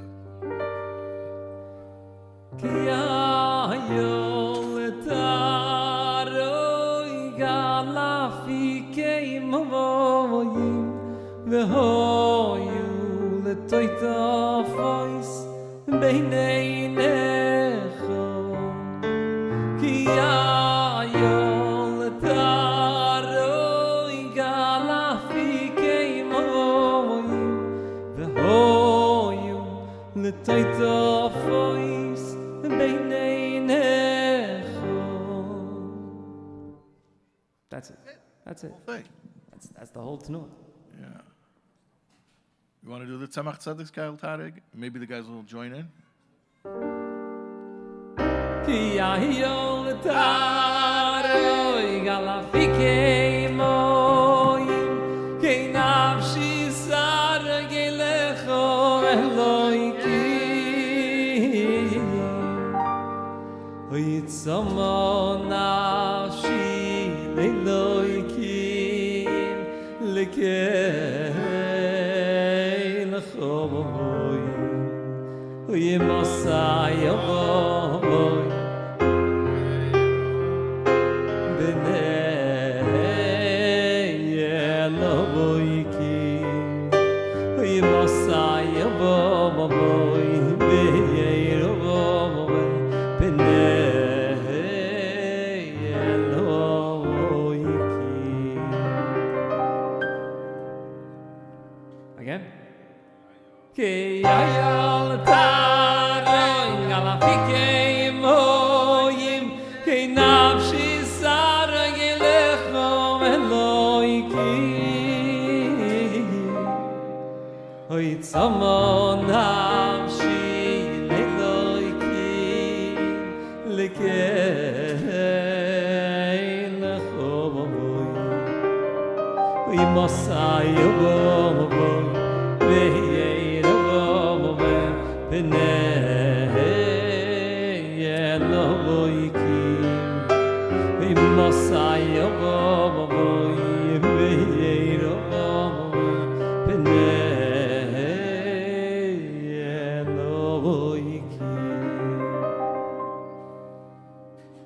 Tzemach Tzedek's Ka'ayol Tareg. Givaldik.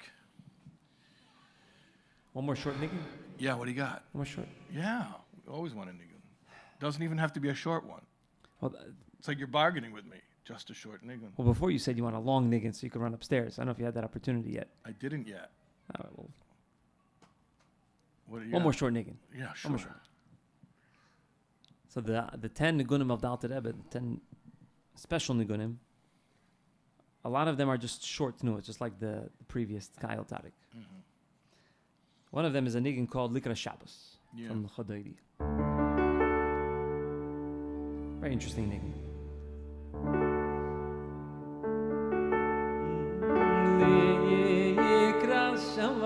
vavos Lechuvu b'nei lechom Hi Mekoira b'ramavochom Ridaya la yada yadam Hoboi ladam Ridaya da da dam Hoboi ladam Oh yenado yenado Nadado Yeda yenado Nado yenado Yedo yenado yenado yenado Yedo yenado yenado yenado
Okay, don't go anywhere. You know what you remind me of? We did this also a few years ago. You know where I'm going, right? Uh-oh. Uh-oh? No, I don't know. I don't Okay. know. It's one of the 10 nigunim of the Alter Rebbe, so you can narrow it down. Okay. So there's a nigun from the Alter Rebbe to the words of a pasuk from Shir HaShirim. Now you got it narrowed down? Okay. Yeah. Okay. But, so Koil Doidi, which is a nigun of the Alter Rebbe. But before, we should sing Koil Doidi, but before we sing Koil Doidi, there's a nigun of the Alter Rebbe's, call him senior colleague, Reb Mendel Horodoker. Reb Mendel Horodoker, Reb Mendel Vitebsker, the Priya Oretz, he was one of the Talmidei HaMagid. He was a student of the Mezritcher Magid along with the Alter Rebbe. He was a senior colleague, and when, after the Histalkus of the Magid, actually for a time, the Alter Rebbe took Reb Mendel upon himself as a Rebbe. And in fact, when Reb Mendel went to Eretz Yisrael, he led the Hasidic Aliyah. At first they settled in Tzfas, and then Reb Mendel said that the air is too holy. It was too intense for him. He said, I need to take it down a notch. So he went to Tveria, and there's, I think you told me you were at the Mendel Horodoker shul. You weren't there? No. Okay. But there is a shul in Tveria that's Reb Mendel Horodoker's, I think it was his house, and they made it a shul. There's a famous story that Rebbe told about Reb Mendel Horodoker's house, that somebody started a rumor in Yerushalayim that Mashiach came, because somebody went on a hill and he started blasting a shofar and announcing Mashiach is here. It started a rumor. So somebody came to Tveria, they said that there's a rumor Mashiach is here. So they told Reb Mendel Horodoker, and he was in his house, so he got up and he went to the window, he lifted up the window, he stuck his head out the window, he smelled the air and he said, unfortunately, no, Mashiach is not here. So what's impressive at first glance is that Reb Mendel was able to smell if Mashiach was here. But what's even more impressive is how the Rebbe explains the story, which is, if he could smell it, why did he have to go to the window? And the Rebbe explains that the reason he had to go to the window to see if Mashiach is here is because in the Rebbe Mendel's house, it always smelled like Mashiach. He had to smell outside if it also smelled like Mashiach out there. And it didn't, and it meant Mashiach was not here. But Rebbe Mendel Horodoker had a nigun called Nigun Ishtabchas HaNefesh, which has Yiddish words, and it's a nigun of gagoyim, of yearning for the Magid, for his Rebbe. It's a beautiful expression of a chassid's love and devotion for his Rebbe. And musically, this nigun of Reb Mendel Horodoker, who was a teacher of the Alter Rebbe, is in parts identical to the nigun Kol Doidi of the Alter Rebbe. The Alter Rebbe's Kol Doidi is musically more complex, has more parts.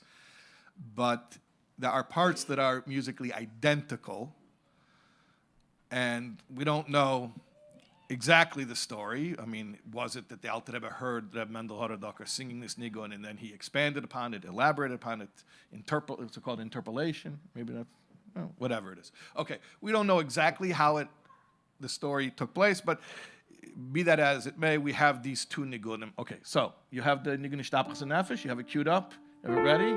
Okay, and maybe you'll teach us the words also. All right. Okay. If you need help, let me know, but I think you got this.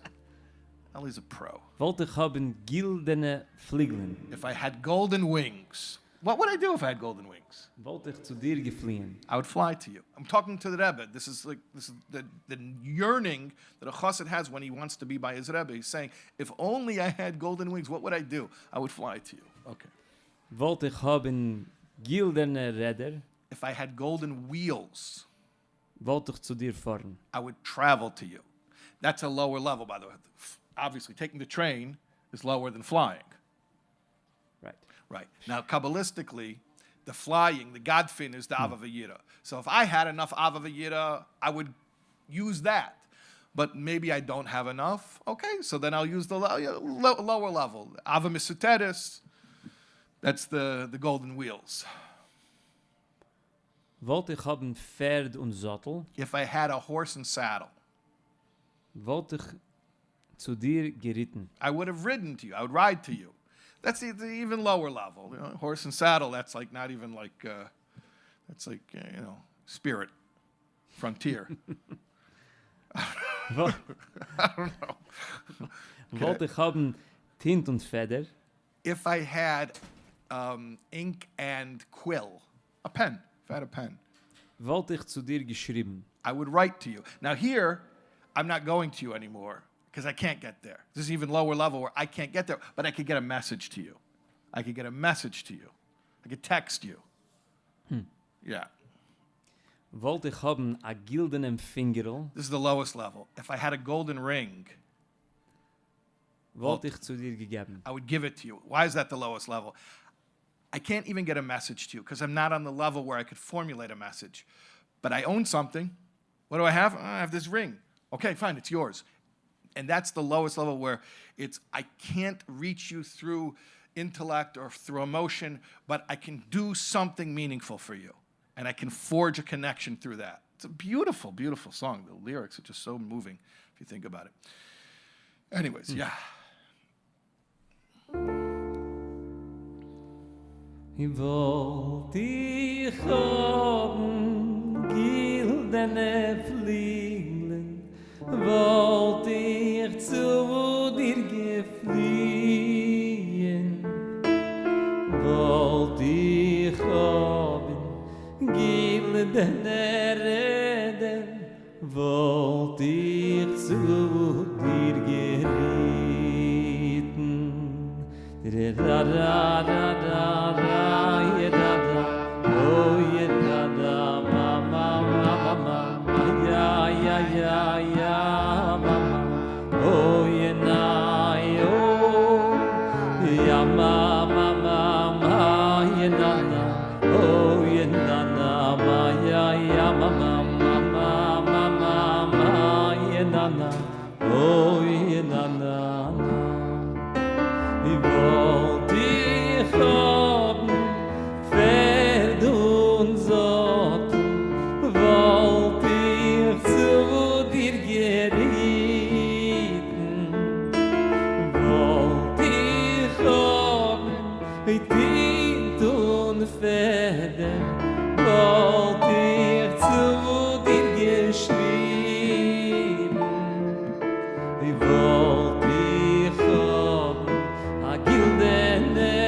Finger, ich wollte dich zu dir gehen.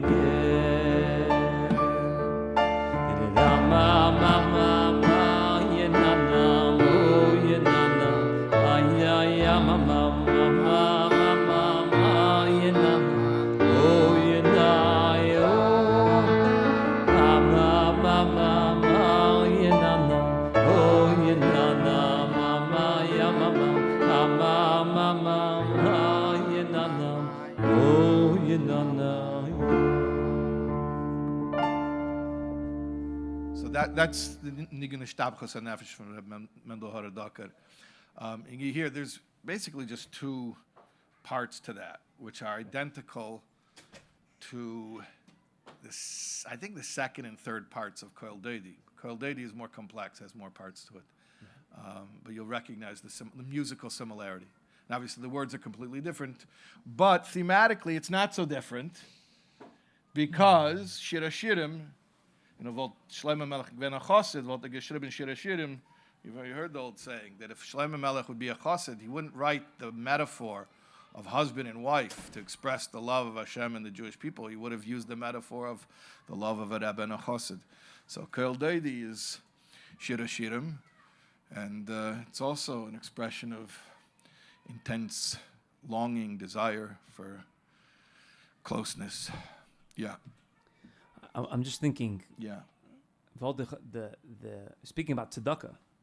Yeah. I would give it to you. Yeah. Isn't that the idea of tzedakah? Tzedakah is right. So why is that the lowest level? Yeah. No, it's chilasim b'seifen, v'seifen b'tchilasim. That's the point of the Rishima of Nefesh HaShvela, is that ultimately this thing which you're calling shkarim, he says the physical world, it's all sheker, it's all bluff, it's all, what do we care about physicality? The truth is in heaven. And he says, no, at the end of the day, it's about the physical act. So in the end, the lowest level is actually the highest level. So, you know, with all the Ava, the Yira, the Gildene, Fliegeln, all the, it's beautiful, but it comes down to Maisa B'Poel. And this is the ultimate purpose of everything. This is Dira B'Tachtenim. That what Nisava Lo Yisbarech Dira B'Tachtenim, that the Atzmus, Lo Atzmusai, that the essence of the Eibishter, what was his taiva? For the physical realm, for the embodied soul, for the physical act, for the act of kindness, for the tzedakah that we give. So, yeah, it's the lowest level, but really it's the highest level. Which is the highest.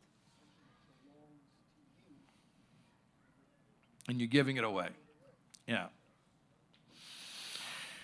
Yeah, you're really giving it up. Right. The Av of the Year, you could keep it. You broadcast it. Yeah.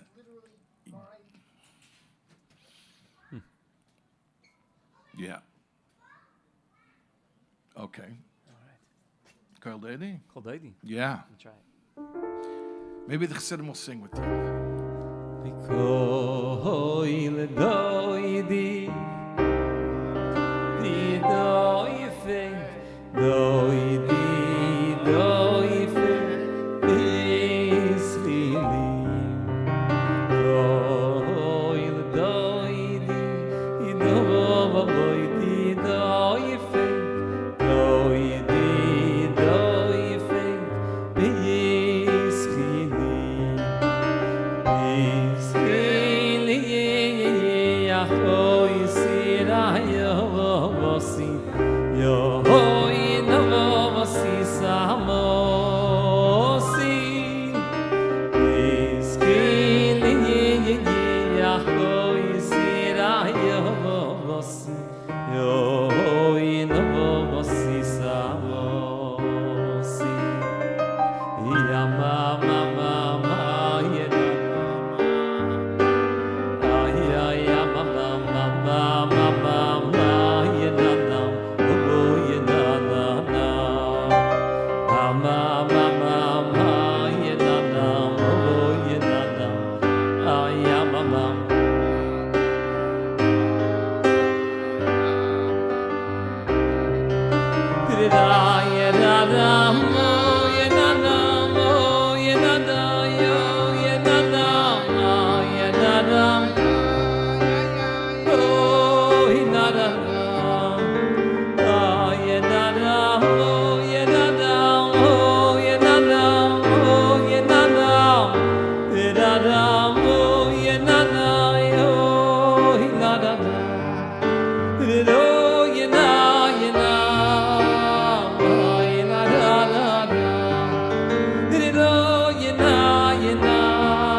Remember when you showed me, but you have to do this slow so that I could get it, how there's possibly another nigun also from the Talmidei Magid that also has this, a piece of this same melody. Remember this? You were showing me, but you have to super, super slow it down. How? Yes. Yeah? Yeah. Okay.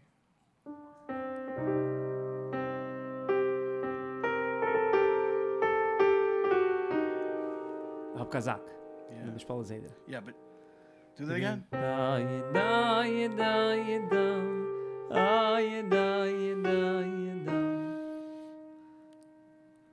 think that's a similarity. Right. So with the Shpola Zayda, which we know from the famous story in the Hayem Yem, that he was a fire dekayid. He was very passionate because the Baal Shem Tov put his hand on his heart and he became very fiery. So it's like the same notes, more or less, but it's bouncy, it's fiery, it's passionate. Yeah. Forgot about that. You got it, yeah.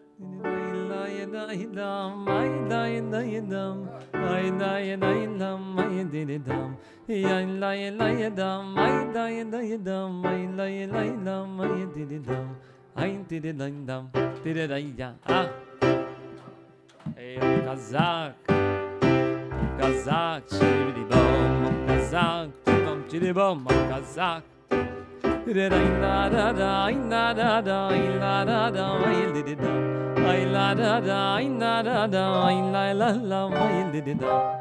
an interesting similarity.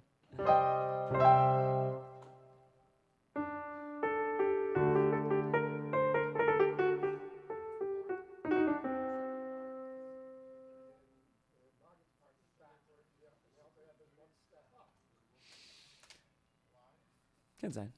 What's I gotta work that out. Ali, what do you want to bring us out with? That's a good question. What? I didn't prepare. I only prepared an opening, a middle. I didn't prepare. You didn't prepare an end. Yeah. So, well, I'll tell a story while you're thinking. There's a story that Rabbi Shais Taub told Chav Dalet Teives Farbrengen. Tafresh Samach Zion. The Rebbe told the story as well. Multiple years, Chav Dalet Teives. The story of the Mittler Rebbe's dream. The Mittler Rebbe saw in his dream two people walking on a bridge over raging waters. And when the first person walked on the bridge was shaking. And the second person, which he recognized as his father, the Alter Rebbe, the bridge was not shaking. So the Mittler Rebbe told the dream to his father. He described the first person, and the Alter Rebbe confirmed that that first person was the Maggid, was the Alter Rebbe's Rebbe. And that when he was walking over the bridge, it was shaking. When the Alter Rebbe walked on the bridge, it wasn't shaking. So the Mittler Rebbe asked his father, he said, why was the bridge shaking when your Rebbe was walking on it? It wasn't shaking when you were walking on it. So the Alter Rebbe says it's very obvious. Because my Rebbe, the Maggid, he made tzaddikim. But I make balei tshuva. That was the explanation. That made sense. The Rebbe explained it like this. That tzaddikim are pure. They're holy. They're innocent. So they can't bear to have any connection with things of this world because it's just too foreign to them. They can't handle it. But they stay away from it. But therefore, the bridge that they're walking on is shaky because if, God forbid, they would get pulled into the world, who knows? Balei Tshuva understand the world. They understand exactly what it is that they're staying away from. And they know why they're staying away from it. And therefore, the bridge that they're walking on is solid. Because they have no desire to go back. So the Rebbe explained that this is what Chabad is. The special approach of Chassidus Chabad. Chabad makes Balei Tshuva. People who know the world, who know exactly what the world is about, and understand not just Emunah Pshuta that they accept what they're supposed to be doing, but there's buy-in. They actually have integrated it, as we've been speaking about at length this evening. And so when they're confronted with the world, when they have to show up in the world to do a mitzvah, to help another Jew, there's no risk of it pulling them in because they're standing on such stable ground. When you've integrated, that's what Chabad is. Chabad is Chochmah Bina Das. When you actually understand why you're doing what you're doing, when it's not just accepting it at face value, but when you've put in the time to appreciate it, to give it your own words, your own metaphors, your own stories, to be able to explain it even to your animal soul in language that's compelling to your lowest self. Now you actually have it. You own it, and now you can show up anywhere and be safe, secure, solid. Yeah. You got a niggin about that?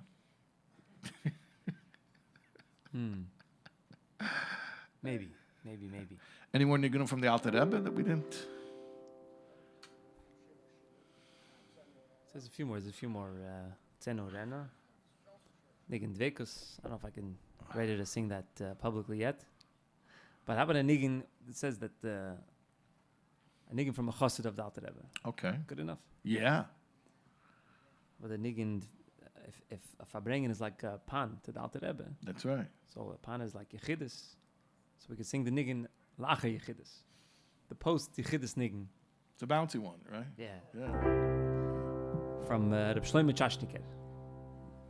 Did-a-dai-la-la, did-a-la, did-a-la, did-a-la, did-a-ya, did-a-la, ha, did-a-la-la, did-a-la-da-da, did-a-la, did-a-la, did-a-la, did-a-la, did-a-la, did-a-la, ya, did-a-la-la, did-a-da, ya, did-a-la-la, la-da-da-la, did-a-da, did-a-la, did-a-la, did-a-do, did-a-da, ma, ya, did-a-la-la, did-a-da, did-a-la, did-a-la.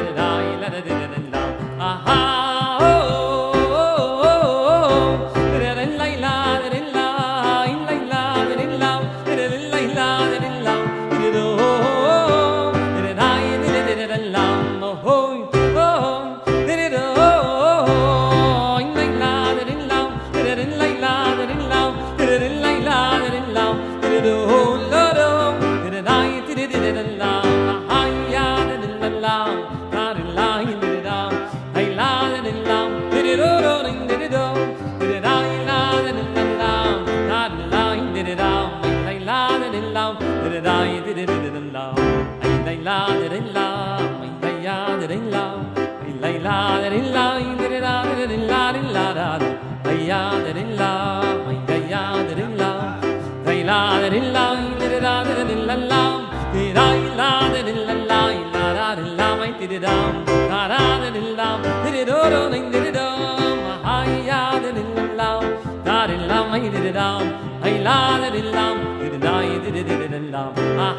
oh, oh, oh,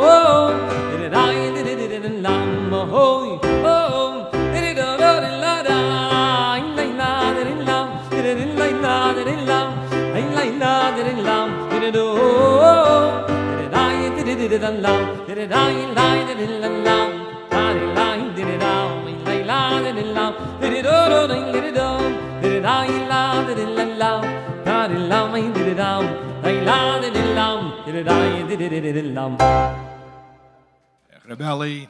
We're going to also thank our hosts, Beis Shmuel Chabad. We want to thank Koila Chabad for the live stream, 3-2-1 Motion for the live stream. And remember to download the Pushka app. Give early, give often. Repeated acts of tzedakah to refine your body, to give peace and comfort to your soul in a body. And the schus of the Alter Rebbe, schus Yogan Aleinu, should not just be a protection for us, but we should follow in the ways that the Alter Rebbe laid out for us. That we should own it, we should integrate it. We should be true Chassidei Chabad, Chabad Mont Pnimius. That means not just to observe it and to be moved by it, but to become it. And thank you to everyone for participating in this very meaningful Chov Dalet Teives Farbrengen and Yetz Hashem. Happy occasions, should always be happy occasions that we should share together. Yeah, simchas, emes simchas, freilichen simchas. Yeah. To the l'chaim upstairs. So.